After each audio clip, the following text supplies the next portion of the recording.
Assalamu alaikum. Welcome back to Sheriff's Kitchen. Today we are going to prepare meat stew. It's one of my favorite comfort food. I normally use lamb, but today we are using beef. You could use lamb or beef. Let's have half a kilo lamb or beef, one onion finely chopped. We are going to have lots of vegetables, so let's start with 3 potatoes, one leek, some carrots, about 2 to 3 carrots, roughly chopped, about half a dozen mushroom. Instead of regular tomatoes, I'm using sun-dried tomatoes, but that's optional. You could use regular tomatoes. This sun-dried tomatoes is homemade, so I thought of using it today. We need about a tablespoon of ginger garlic paste, some salt. I'm using dried Italian herbs, any herbs of your choice, some garam masala just to add flavors, about 2 tablespoons of flour, some oil, about two tablespoons, black pepper crushed, and along with this we need 1 cup of chicken stock and some green peas. First, let's add some olive oil to the hot pan. Sear the meat because we want to sear the meat, lock down the flavors within the meat, and then bring it back to the stew a little bit later. So first, let's sear the meat, add in some salt. We season the meat with salt and pepper. We don't have to sear the meat for too long. It's already cut into small pieces. Just about a minute or two is more than enough just to lock the flavors down. Once that's done, take it off, and in the same pan add your onion. Saute the onion a little bit.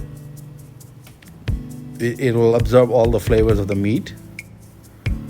Then add in your vegetables one by one. You can add in leeks, add in your carrots and your potatoes.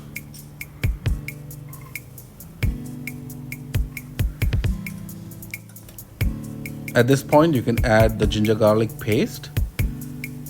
Just a bit of oil to saute the ginger garlic paste. You can add in the garam masala that we have had. Originally, you don't add garam masala for stews, but I just like the flavors. So it's not an authentic way of cooking, but it's a fusion cooking.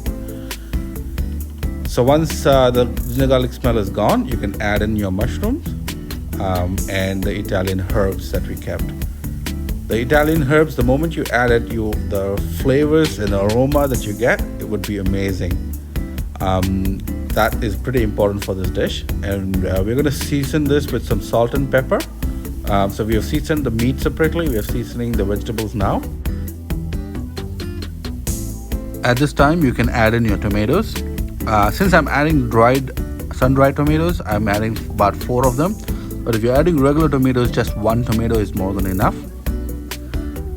At this time, we can bring back the meat. So we will mix the meat and the vegetables together. And we'll also add 2 tablespoons of flour.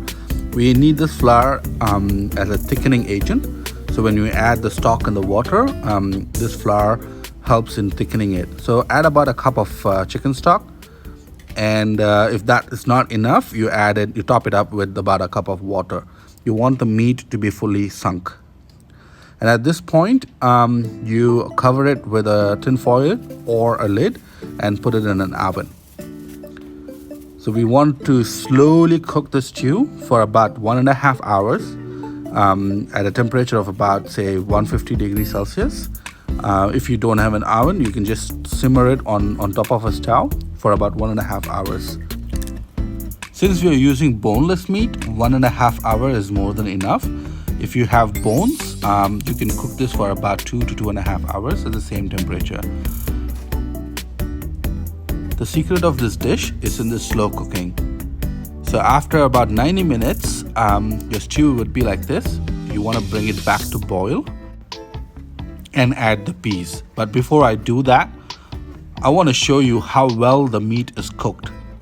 We sear the meat at the beginning, and the reason for that is this. Even after cooking the meat for such a long time, it doesn't dry up. The juices, the flavors are still locked inside. You can see how juicy and tender the meat is.